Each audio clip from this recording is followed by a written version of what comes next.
Everyone remembers Odysseus as the clever hero who outwitted the gods and fought his way home to Ithaca. But here is the truth they leave out. He sailed from the ruins of Troy with 600 men. He came home with none, and the man who destroyed them all was him. The great war was over. Troy had fallen, its towers still smoking on the shore. The kings of Greece turned their ships for home. But for one man, the sea was about to become a graveyard. His first landing was Ismarus, city of the Cicones. His men sacked it, drunk on victory, then lingered to feast instead of fleeing. The Cicones returned with an army, and Odysseus lost 72 men before he ever reached open water.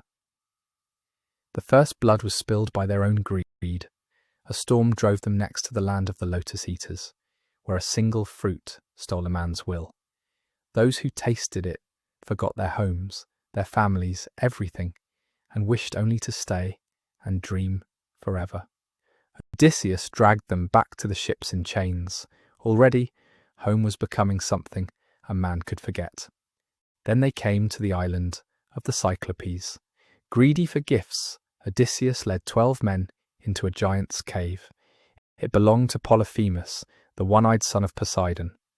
The Cyclops sealed the cave with a boulder, trapping them, and began to eat them alive, 2 at a time, cracking their bones in the dark. Cunning saved the rest. Odysseus gave a false name, Nobody. He got the giant drunk and drove a burning stake through his single eye. When the neighbours asked who hurt him, the blinded Cyclops roared, "Nobody is killing me." So no one came. They escaped clinging beneath his sheep.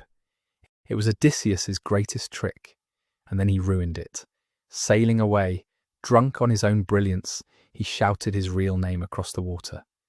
"Tell them Odysseus blinded you."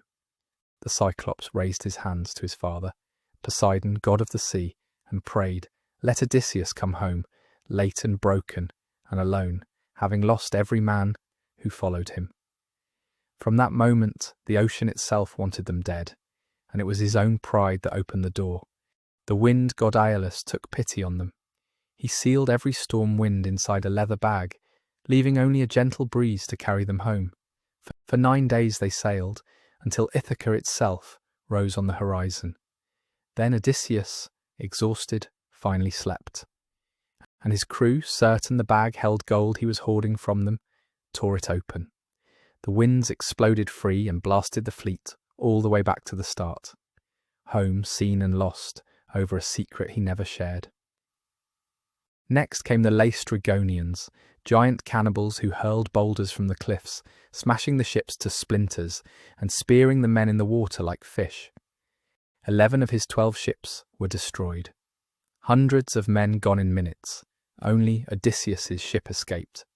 The survivors landed on the island of the witch Circe. She welcomed his men with a feast, then touched them with her wand and turned them into swine.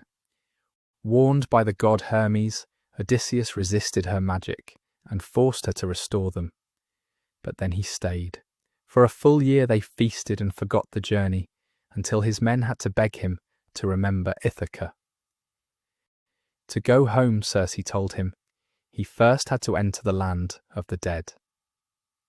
Odysseus sailed to the edge of the world and called up the spirits.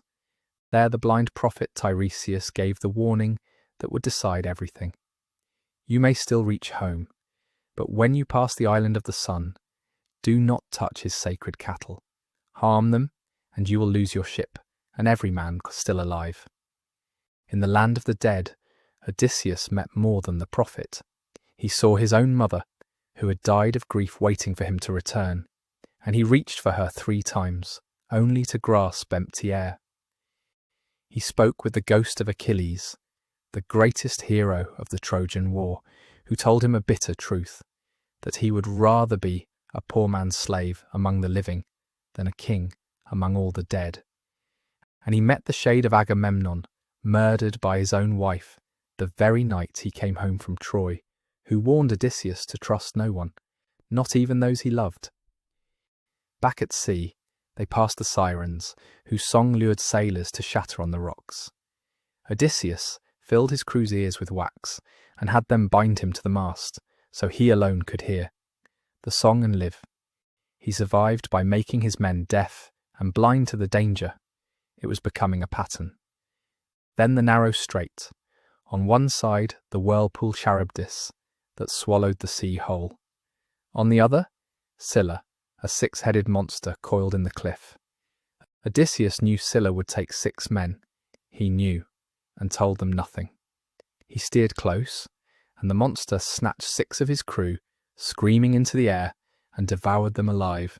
While he watched and kept rowing, 6 men sacrificed to save the rest, who never saw it coming. At last they reached the island of the sun. Odysseus remembered the warning and begged his men to sail past, but they were starving, and a storm trapped them there a full month. While he slept, his desperate crew slaughtered the sacred cattle and ate. The sun god demanded justice. The moment they set sail, Zeus hurled his thunderbolt and shattered the ship. Every last man drowned in the wine-dark sea.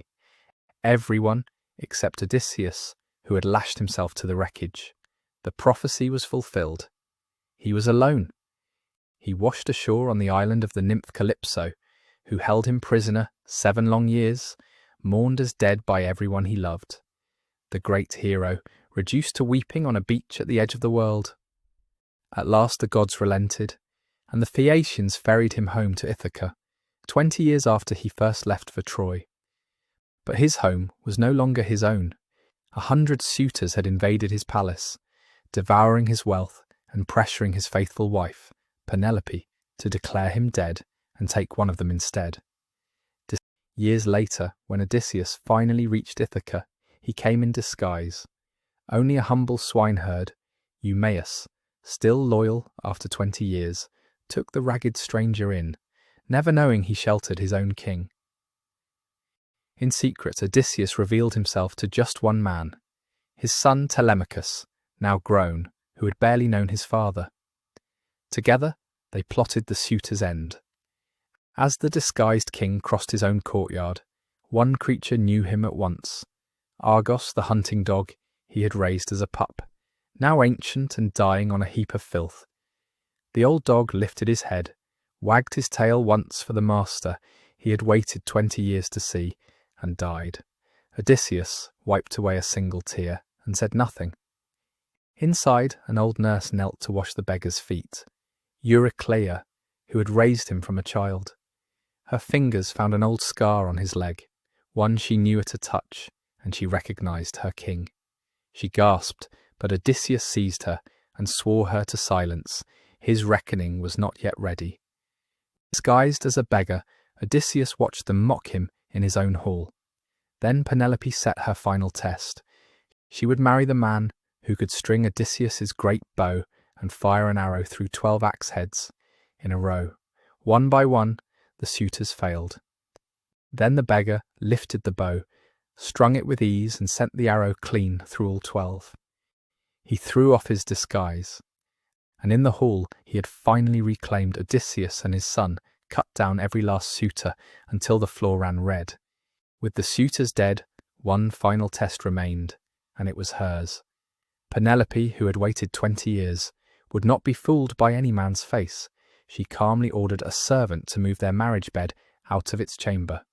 And Odysseus snapped, "That bed cannot be moved." He had built it himself, carved from a living olive tree still rooted in the earth. Only her true husband could ever know its secret.